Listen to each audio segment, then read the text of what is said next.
Bueno, estudiantes, entonces ahora voy a hacer una presentación, una introducción al análisis descriptivo, fundamentalmente algunas herramientas que tienen que ver con el análisis de frecuencias, porcentajes, cálculo de medidas de tendencia central y de dispersión, que son las que vamos a estar utilizando para el análisis de nuestros datos. En primer término, es importante tener en cuenta los tipos de medidas. Cuando nosotros utilizamos números en investigación, hablando del campo de las ciencias sociales, los números no siempre significan cantidades. A veces los números sirven para representar o reemplazar nombres o categorías. Y en esos casos los alcances de estos números son diferentes, ¿verdad? Existen diferentes tipos de medidas o escalas utilizadas en medición, en análisis estadístico en el campo de las ciencias sociales. Y básicamente deberíamos tener claro esta diferencia entre medidas nominales que sirven para agrupar categorías, por ejemplo, sexo, hombre 1, mujer 2, por ejemplo, o religión, católico, protestante, musulmán, uno puede definir un número como 1, 2, 3, 4, 5, etcétera. En estos casos, o qué sé yo, departamento donde vive, etcétera, en estos casos estos números sirven para reemplazar nombres. En este caso se habla de medidas nominales. En la medida, en las medidas ordinales, los números ya expresan o hay una información de un orden, por ejemplo, de mayor a menor en ciertas escalas, ¿verdad? Pero esas no representan cantidades propiamente dicha. Algo que se utiliza mucho en las escalas, en los cuestionarios, encuestas, son estas escalas de Likert, que se llama, que tiene, estás muy satisfecho, satisfecho, neutro, insatisfecho, muy insatisfecho, etc. En estos casos, nosotros podemos marcar muy satisfecho, por ejemplo 5, satisfecho 4, en el medio, ni satisfecho 3, etc. En estos casos, nosotros esos números indican un orden de mayor a menor satisfacción, se puede decir, pero no son cantidades, es decir, no podemos tener valores intermedios exactos, no sabemos la distancia que hay entre un muy satisfecho y satisfecho, aparte de ser impresiones más subjetivas, se puede decir, de la persona que contesta.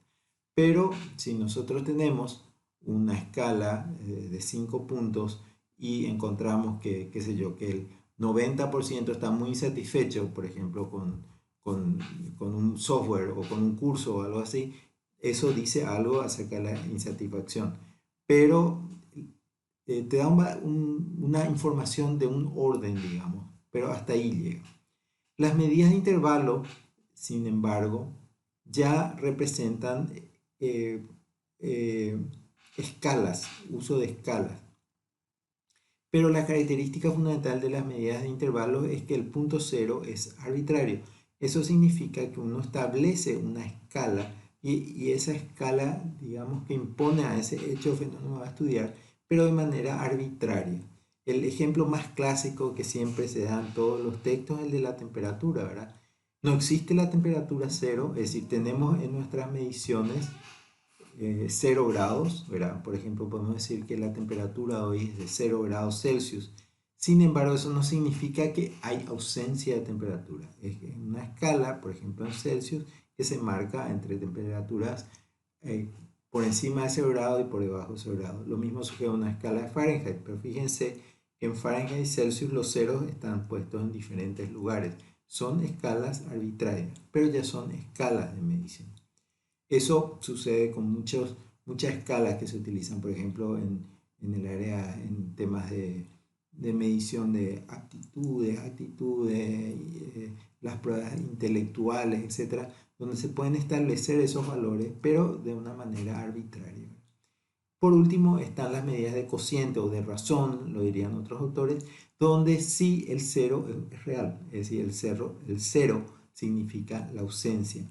Por ejemplo, si queremos medir ingresos, ¿verdad? Si yo digo en este momento mi ingreso es cero, significa que efectivamente no tengo ningún ingreso económico. La distancia, edad, son ejemplos de medidas de cociente donde el punto cero es real. Esto es importante recordar porque va a determinar bastante lo que podamos hacer con esos números. Si nuestra escala es nominal, no podemos simplemente sumar. 1 más 1 no es 2, porque en realidad 1 representa a una categoría y 2 representa a otras. Entonces estamos hablando de algo diferente a, por ejemplo, una medida de cociente de intervalo, donde sí se pueden hacer operaciones de suma, resta, etcétera, que es lo que estaríamos viendo. Entonces, este es un primer punto a recordar. Esto está desarrollado en el capítulo 1 de nuestro texto de cabecera, el de socioestadística. Bueno, pasando a un segundo tema básico, pero muy importante también, es que el objetivo primero que tenemos siempre, una vez que tenemos datos recogidos, es organizar los datos. La organización de datos, en primer término, significa pasar de lo que podrían ser las encuestas en papel o en formato digital, lo que sea, a una base de datos, y de esa base de datos, que es todavía algo gigantesca la base de datos puede ser, ¿verdad? Si son muchos casos. Recuerden los ejemplos que habíamos dado en alguna oportunidad, que dio 5.000 casos, 10.000, una encuesta hogar, etc.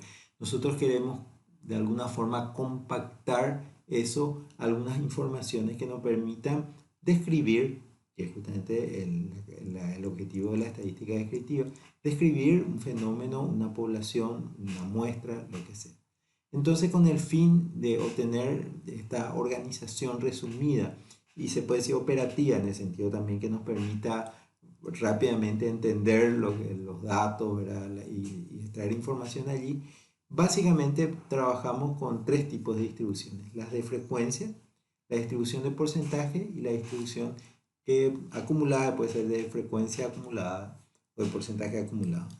Básicamente la frecuencia, la distribución de frecuencia nos muestra las veces que aparece o se repite una categoría o un fenómeno que estamos estudiando. Por ejemplo, que Mayar hace una distribución de la frecuencia de estudiantes por departamento. Entonces tengo que en un departamento hay 1.500, en otro departamento hay, qué sé yo, 2.000, etc. Esa me da la frecuencia. Y yo puedo hacer una distribución de esa frecuencia.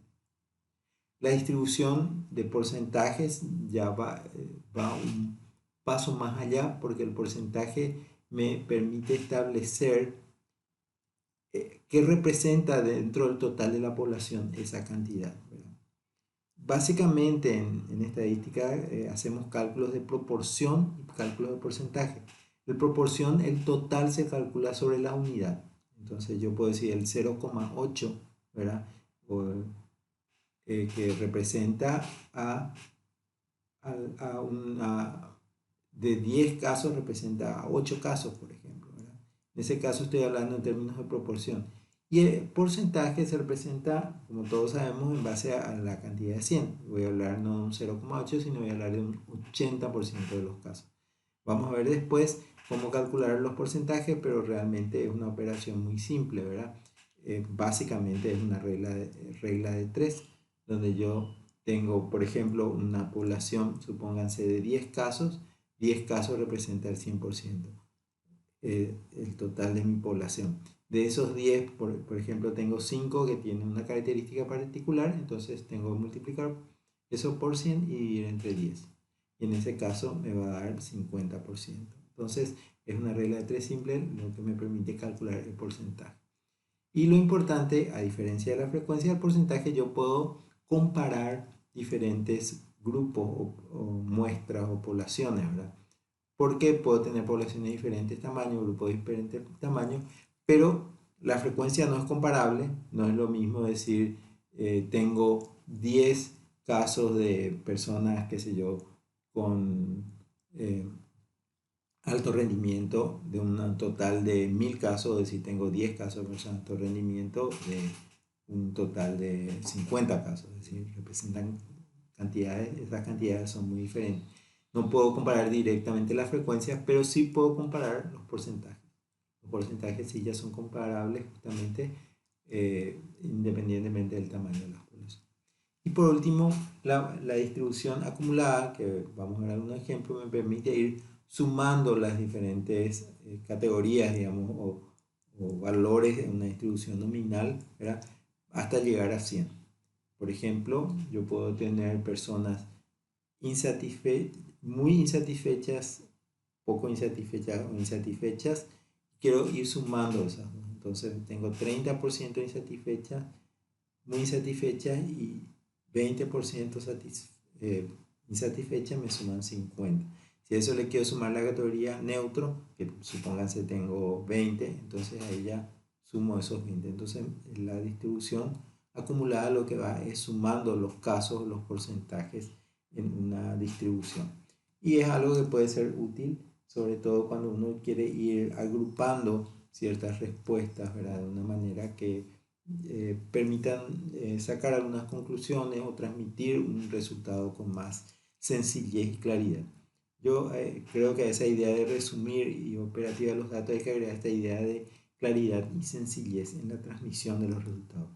Parecería que muchas veces, mientras más complicado mejor, ¿verdad? Las tablas, los gráficos, etc., cuando es exactamente lo contrario, ¿verdad? Siempre buscamos expresar los resultados de la manera más directa, simple y clara posible, ¿verdad? Ese tiene que ser el objetivo, y ese es el objetivo muchas veces cuando elaboramos tablas, cuando presentamos gráficos. Un buen gráfico permite a una persona, al mirarlo, ya poder sacar unas conclusiones sobre los datos o sacar una información concreta. A veces no siempre se logra eso, sobre todo si tiene muchas variables, pero ese tiene que ser el objetivo principal. Bueno, sigamos. Estas tablas son tablas de SPSS, ustedes ya la hicieron cuando trabajamos con el capítulo de muestreo, así que no es nada nuevo, hicieron en sus tareas, simplemente para que vean ahí justamente estos términos que estamos hablando, que son los de frecuencia, porcentaje válido, voy a explicar después, y porcentaje acumulado. Los tres elementos que más nos interesan ahora ver es lo de frecuencia, porcentaje y porcentaje acumulado. Por ejemplo, nosotros tenemos 2.594 estudiantes, recuerdan, ¿verdad? En privado tenemos 1.084, esa es la frecuencia. El porcentaje equivale al 41,8%. Por otro lado, tenemos 1.510 estudiantes en escuelas oficiales. Eso significa la frecuencia, el total de casos de estudiantes de escuelas oficiales. En términos de porcentaje, representa el 58,2%. El porcentaje acumulado es la suma de privado y oficial. Como en este caso hay solo dos opciones, sería 41,8 más 58,2 sería 100. Entonces, pero a veces uno puede tener más categorías. Entonces, ese porcentaje acumulado va sumándose para cada categoría. Solo entre paréntesis, lo del porcentaje válido. El porcentaje válido en este caso es idéntico al porcentaje, son las mismas cantidades. ¿Por qué eso?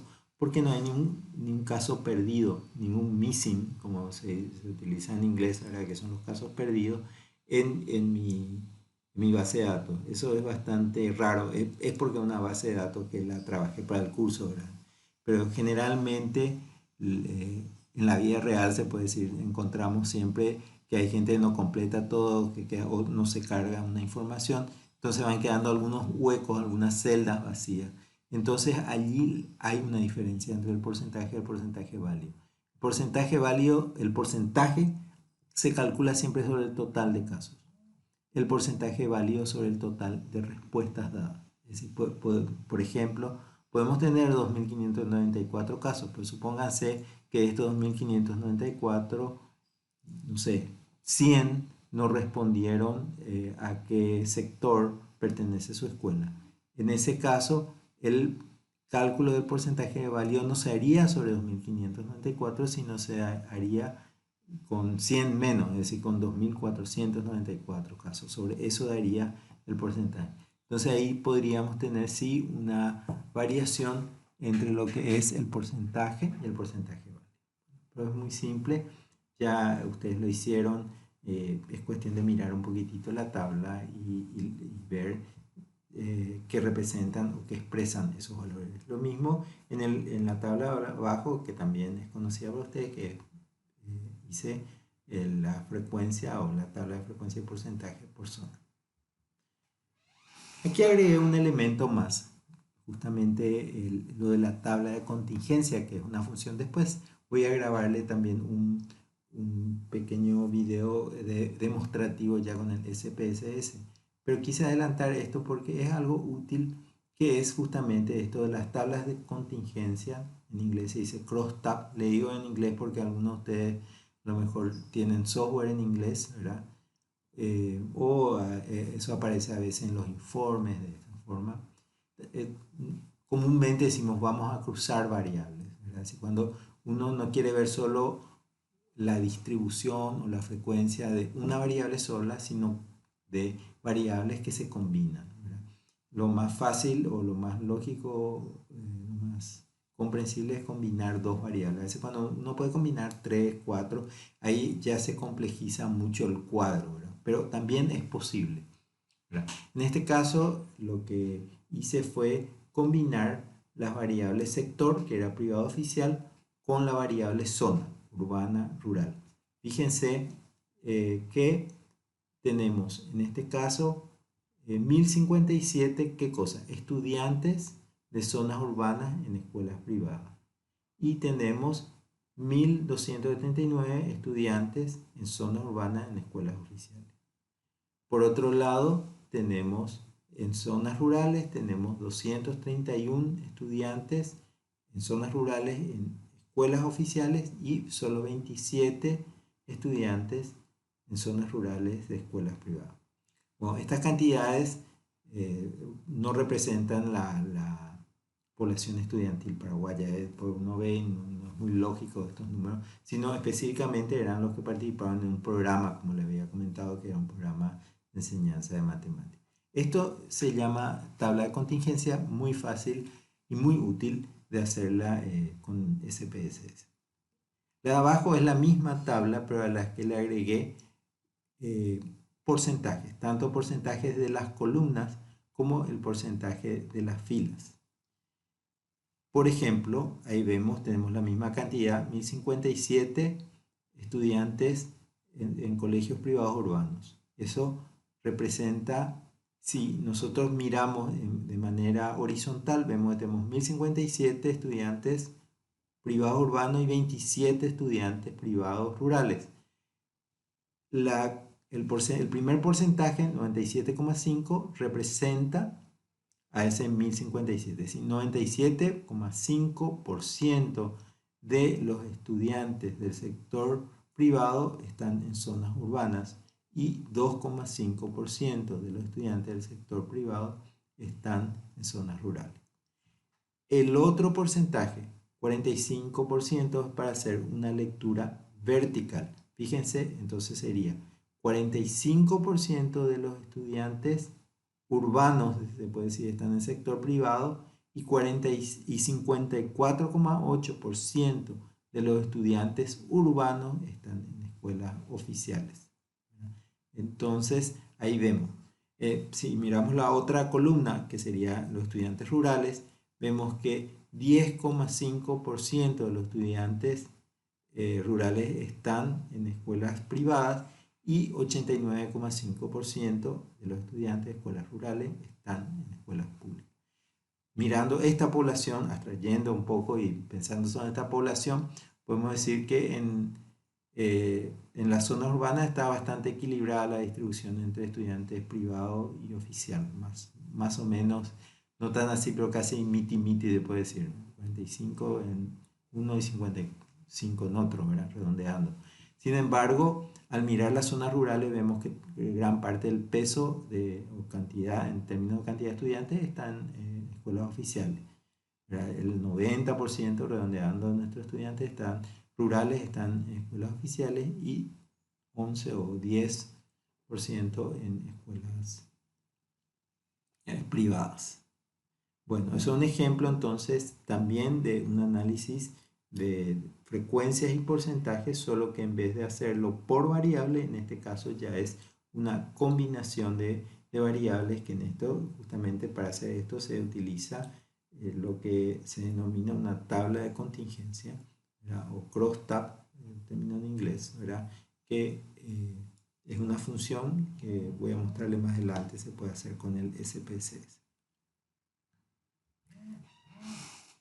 Bueno, también, y esto es algo que está presentado en el capítulo y es también algo bastante conocido, es que existen muchas técnicas de representación gráfica de datos justamente cuando queremos organizar, transmitir con claridad un mensaje más en términos descriptivos, utilizamos gráficos, ¿verdad?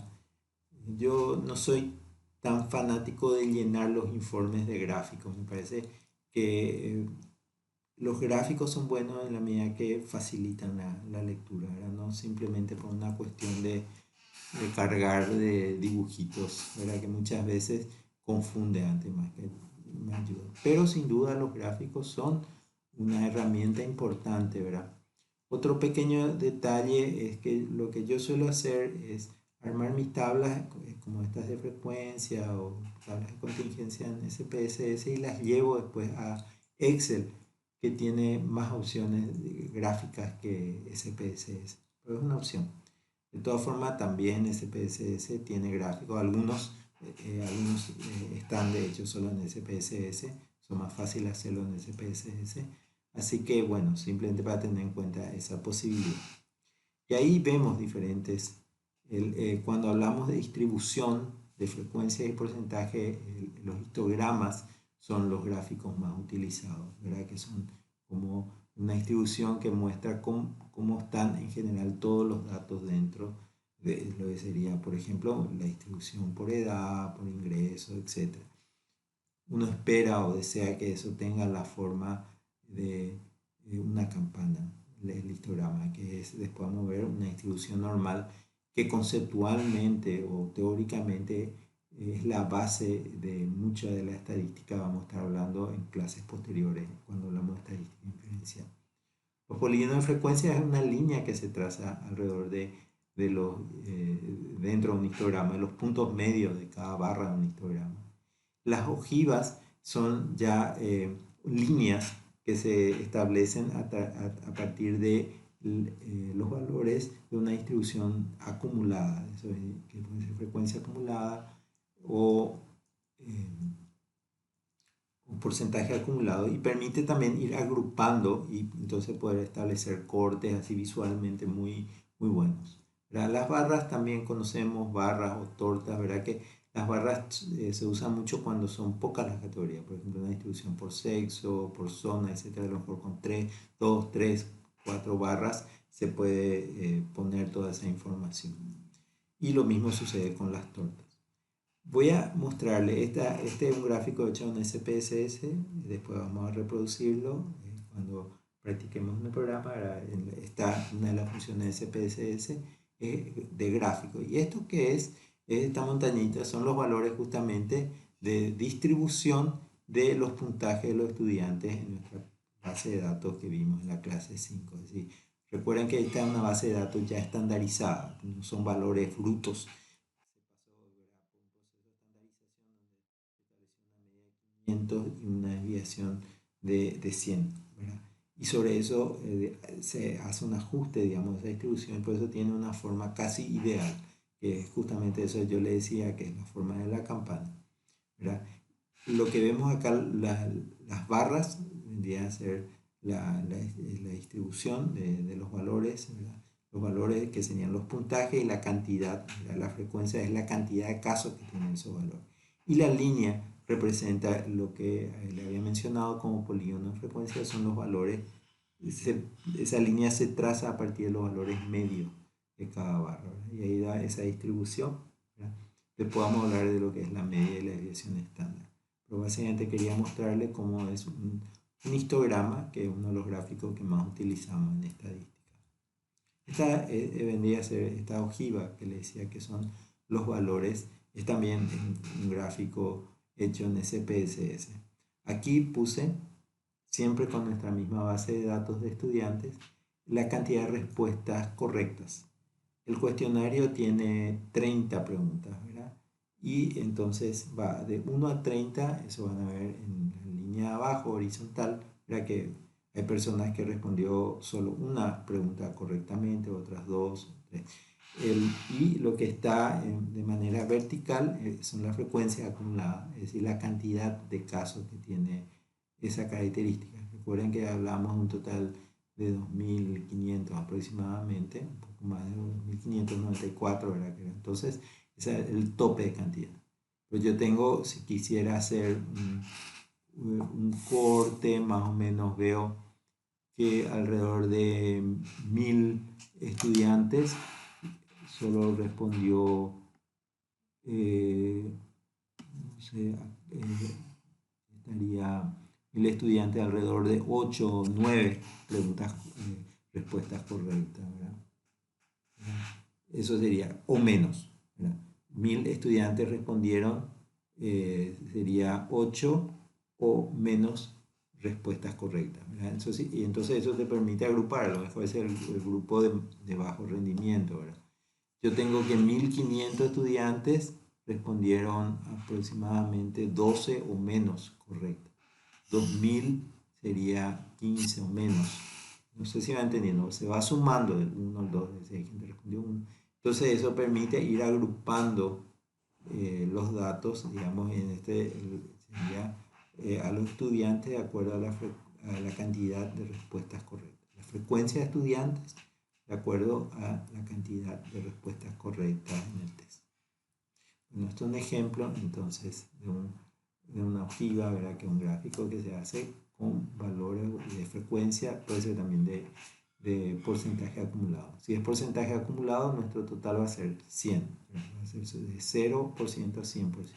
En este caso, como es frecuencia, va a la cantidad total de casos, que es 2.594. Muy bien. Este es un ejemplo muy sencillo, ¿verdad? De la misma base de datos, hecho también en SPSS, que es un gráfico de barras, ¿verdad? Donde vemos la cantidad de estudiantes que hay por departamento. Esto es Alto Paraná, Caguazú, Capital, Central, Concepción, Cordillera, Guairá, Itapúa, Misiones, Paraguarí son algunos de los departamentos geográficos de Paraguay. Y ahí vemos la cantidad de estudiantes. Por ejemplo, en Alto Paraná habría un poco más de 400 estudiantes. En Caguazú habría por encima de 200 estudiantes, ¿verdad? Y así sucesivamente. Entonces, esto es un gráfico de barra, también algo muy útil, muy utilizado en general cuando hacemos informes descriptivos. Ahora pasamos a otro tema, y acá es donde entra esto que había hablado en primer lugar, que es el cálculo de un valor que se hace también en función al tipo de escala numérica que estamos utilizando. Son las medidas de tendencia central. Las medidas de tendencia central son aquellas que nos permiten hallar un valor que represente de la forma más adecuada a un grupo, a una población, a una muestra. Es decir, un valor que se puede decir que es lo que sintetiza de alguna forma la situación de ese grupo. Allí vienen tres grandes medidas de tendencia central, que son la moda. La moda es el valor que más aparece, tal cual dice el término, es lo que más se ve. Por ejemplo, supónganse que nosotros tenemos una escala de satisfacción, ¿verdad? De 5 puntos, ¿verdad? De totalmente insatisfecho a muy satisfecho respecto, por ejemplo, a un curso. Y ahí tenemos que el valor que más aparece, supóngase, es insatisfecho. Entonces, supóngase que se encuestas a 100 estudiantes, de los cuales 80 responden que están insatisfechos, 10 muy insatisfechos, estoy exagerando, ¿verdad? Generalmente no están así. Pero ahí lo que queda claro es que la moda es el valor que aparece con más frecuencia en una distribución.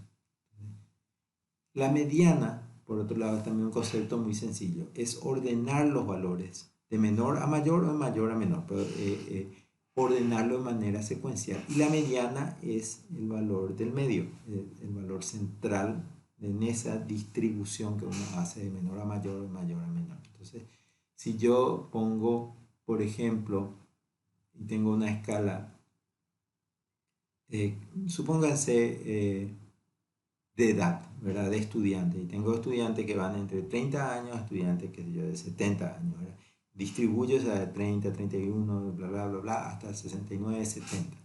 Y de eso tengo 30 estudiantes y esa distribución, o para hacer más, 31 estudiantes parece, pues si es par, tengo que dividir entre dos valores, pero digamos, para facilitar el ejemplo, tenemos 31 estudiantes. Entonces yo tengo que ver cuál es el estudiante del medio de esta distribución ordenada. Por ejemplo, sería en este caso el estudiante, si tengo una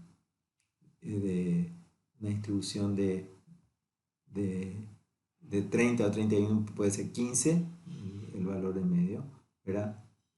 Y veo cuál es la edad de esa persona que está en el número 15. Y entonces esa está en el medio o en el número 16 si es 31. Y ese valor, supongamos, tiene 45 años. Esa es mi media. ¿Se entiende? Entonces da una distribución, ¿verdad?, de todos los valores de manera secuencial y el valor que cae en la mitad es el valor que me da la mediana. Y por último está la media. La media es sin duda la medida más frecuentemente utilizada como medida de tendencia central, ya que me permite, de hecho es la base para cualquier cálculo estadístico posterior. Pero eso requiere que esa distribución sea una distribución numérica en términos de intervalo o de razón, como le está diciendo. Tiene que tener valores, ¿verdad?, dentro de una escala, Entonces yo puedo hallar el valor de la media. ¿La media qué significa? Es la sumatoria de todos los valores. Yo sumo todo. Por ejemplo, volvamos al ejemplo de la 30, 31, 32, 35, etcétera, etcétera. Sumo todo y divido por la cantidad de casos. Por ejemplo, si un grupo de estudiantes de, qué sé yo, 30 estudiantes, sumo todas las edades de los 30 y divido entre 30 y eso me da un valor que yo puedo definir como la media de edad del curso, por ejemplo. O el promedio de edad. El promedio se suele utilizar también, pero el nombre más correcto para utilizar en estadística es la media o la media aritmética.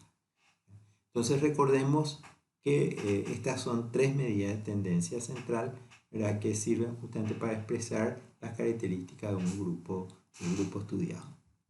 Acá le pongo un gráfico. Esto es sacado de nuestro texto de socioestadística. Y fíjense que si una distribución es simétrica, los valores de la media, la moda y la mediana caen todos en el medio de esa distribución, que es el primer dibujo que está arriba, ¿verdad?, que es esa campana, que es una distribución totalmente simétrica, ¿verdad? Todos los valores caen, es el mismo, significa eso. Mi mediana va a ser igual a mi moda y va a ser igual a mi media. Sin embargo, si esta distribución es asimétrica, ¿verdad?, por ejemplo, si está inclinada hacia la izquierda o si está inclinada a la derecha, los valores van cambiando. Es decir, por ejemplo, veamos este ejemplo de una distribución positivamente asimétrica. Vemos que la moda cae primero, es el valor porque es el que aparece con más frecuencia. ¿Cuál es el valor que aparece? Donde la distribución es más alta, donde es de mayor altura. Ese gráfico está mostrando justamente el valor que aparece más veces. La mediana cae en el medio, viene después de la moda. Y la media cae después. ¿Por qué la media cae después? Porque la media está muy influenciada por los valores extremos. Entonces, hay un puntaje muy bajo, puntaje muy alto, y hay que sumar todos los valores del medio y ahí se calcula la media. Por otro lado, tenemos una distribución negativamente asimétrica donde se va la ubicación de la media, la mediana y la moda en sentido contrario. Bueno, creo que son conceptos bastante intuitivos, es decir, que se pueden comprender con bastante facilidad. No quisiera agotarles y alargar demasiado esta presentación. También les recomiendo que le den una lectura esto está desarrollado en el capítulo 3 del libro de socioestadística, si pueden verlo ahí. Esta es la fórmula de la media aritmética, que verán es muy simple. Esa epsilon, que es una letra que simboliza que es la sumatoria. La sumatoria X es la sumatoria de cada uno de los valores dividido n, que es el número de casos que aparecen. Entonces la media es la sumatoria de cada uno de los casos dividido el total de casos. Esa es la media aritmética. Como les digo, es un elemento básico, fundamental para la gran mayoría de los cálculos que hacemos en estadística. Bueno, este es el mismo ejemplo que vimos, por ahí ya puse la distribución con el cálculo de la media. Vemos que tiene una media de 503,68 y una desviación típica de 99. Como les decía, se acerca entre una media de 500 y una desviación de 100. Eso justamente al estandarizar estos resultados tiene esa distribución, y ahí vemos la curva normal que está justamente marcada, ¿verdad?, dentro de la distribución. Este es un gráfico hecho también con SPSS, que ya les mostraré cómo se hace. Y un último punto que quisiera presentar es el tema de la variación o dispersión de una distribución. ¿A qué se refiere eso? Así como queremos calcular un valor central, también es importante siempre contar con un valor de dispersión. Es decir, la dispersión te permite estimar el grado de heterogeneidad de un grupo o de homogeneidad respecto a una variable que uno está estudiando. Digamos, por ejemplo, edad, nuevamente. Nosotros podemos tener un grupo con una media de edad 45, donde casi todos tienen entre 40, 45 y 50 años. Entonces, todos es un grupo bastante homogéneo, ¿verdad? Una variación de 10 años, un rango de 10 años pero ¿qué pasa? Yo puedo tener un grupo también con una media 45, pero con valores muy dispersos, de gente que tiene menos de 30, que yo 25, 26, a gente que tiene más de 70. Entonces, a lo mejor lo que yo tengo ahí es un grupo mucho más heterogéneo en edad, ¿verdad?, que un grupo que tiene todos casi la misma edad, que un grupo homogéneo. Entonces, aunque el valor promedio o la media aritmética dé el mismo resultado, ejemplo 45, la distribución de estos valores, o como la dispersión de estos valores, perdón, es muy diferente, ¿verdad? En un caso de un grupo homogéneo, donde todos los valores caen alrededor de la media, en otro heterogéneo con gran distribución. A veces incluso sucede, y eso van a ver en el texto, que hay realidades que tienen, son bimodales, tienen dos modas. Es decir, por ejemplo, uno puede tener un grupo donde hay un sector joven y un sector ya mayor, digamos. Entonces, tenés un grupo y allá un promedio y te sale 45, pero en realidad tenés un grupo que tiene entre 25 y 30 y un grupo que tiene entre 60 y 70. Estoy exagerando, es difícil eso, pero digamos son a veces hechos que uno tiene que analizar dentro de una distribución, digamos, para ver justamente si ese valor intermedio hasta qué punto representa el total o si está en realidad ocultando una heterogeneidad interna. Y esa heterogeneidad interna se calcula con las medidas de dispersión. El recorrido rango es simplemente los puntos extremos, ¿verdad? Va de tal a tal punto. Las edades van entre 25 y 75. Ese es el recorrido rango. La desviación media es en qué medida cada valor se separa del promedio. Por ejemplo, si yo tengo un promedio de 45, tengo una persona de 30 años, se distancia del promedio en 15 puntos, que en este caso puede ser negativo porque va hacia el lado izquierdo de mi distribución. Es decir, puede tener menos 15. O por otro lado, puede tener 60, en ese caso es más 15. ¿Verdad? También la desviación en torno al promedio. Y lo que más se utiliza para los cálculos estadísticos es lo que se conoce como desviación típica o varianza, que ya es un concepto un poco más complejo, ¿verdad? Muy parecido a ambos, que ahí los puse en la fórmula, que ahora no sé si es mi lente o en realidad salió bastante borrosa mi presentación. Bueno, pero creo que se entiende y está en el texto, pues también es un corte y pegue de nuestro texto. Ese cuadrado es como se simboliza la varianza. ¿Qué es la varianza? Es la sumatoria de cada x, o sea, cada valor específico, menos la media al cuadrado dividido n, que es el total de casos. ¿Y qué es la desviación estándar o desviación típica? Es lo mismo que la desviación, que la varianza, pero la raíz cuadrada. Es decir, sería la raíz cuadrada de la sumatoria de x menos el promedio al cuadrado dividido en. Al ver la fórmula a lo mejor puede sonar medio extraña, pero si uno mira con poco detenimiento ve que también uno puede entenderla bastante intuitivamente. Es una distribución en qué medida cada valor específico se aleja o se acerca, se puede decir, la distancia de cada valor específico respecto al promedio y la sumatoria de esos valores dividido sobre el total. Digamos. Básicamente uno puede pensar en términos, sobre todo de la desviación típica, lo que más uno utiliza en las fórmulas, ¿verdad? Para diversos cálculos después van a verlo, es el distanciamiento de cada valor respecto a la media. Ese es el concepto de desviación estándar.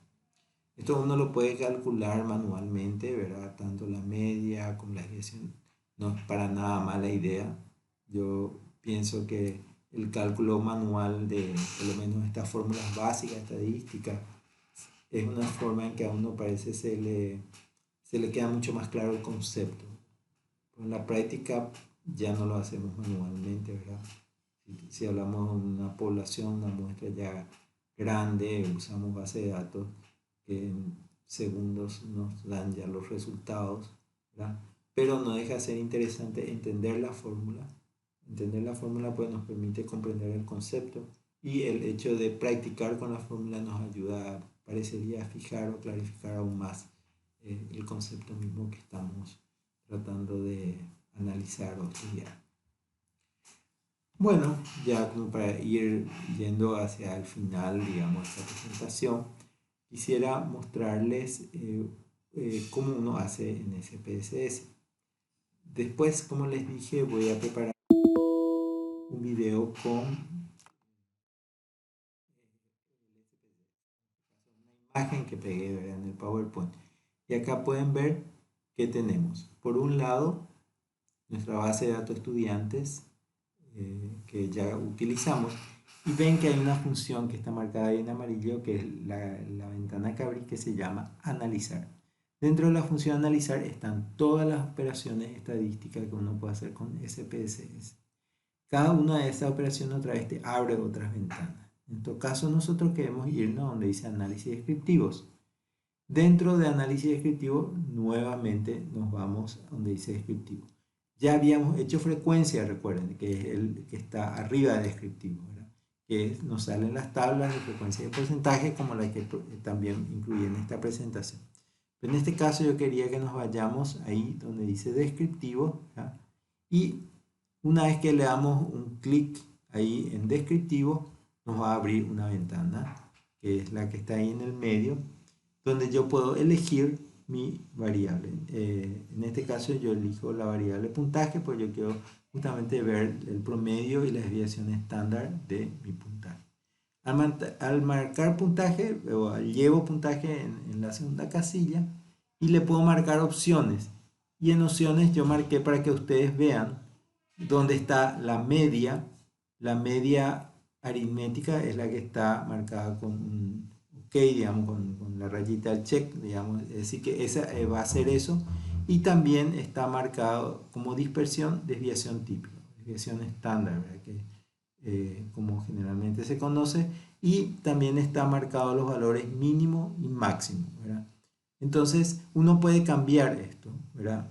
En vez de media puede estar suma, uno puede marcar varianza en vez de desviación estándar, rango, etc. Uno elige, pero digámoslo, los valores más clásicos, los que generalmente ya están preestablecidos que uno necesita, son los valores de media y desviación estándar. Entonces, cuando está marcado eso, uno le da continuar y arribamos a la tabla final, digamos, de resultados donde tenemos estos valores que ya habíamos visto, ¿verdad? Sobre el total de 2.594 casos, que es nuestra N, número de estudiantes, tenemos que el puntaje mínimo que se alcanzó, ¿verdad? en la prueba de matemática de 129 y el puntaje máximo es de 1144,66, 1145 sería. Y eso arroja una media de 503,68, 504 y un desvío típico de 99. Entonces, esos serían los resultados finales que se arrojan una vez que uno hace el cálculo de lo que serían valores de tendencia central y de dispersión utilizando el SPSS.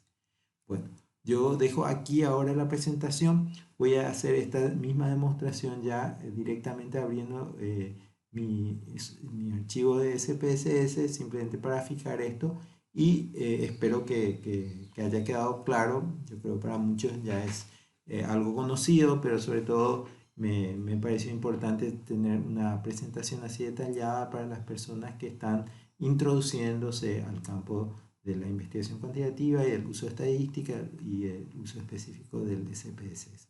Bueno, seguimos entonces con el curso y hablamos más tarde. Chao, chao.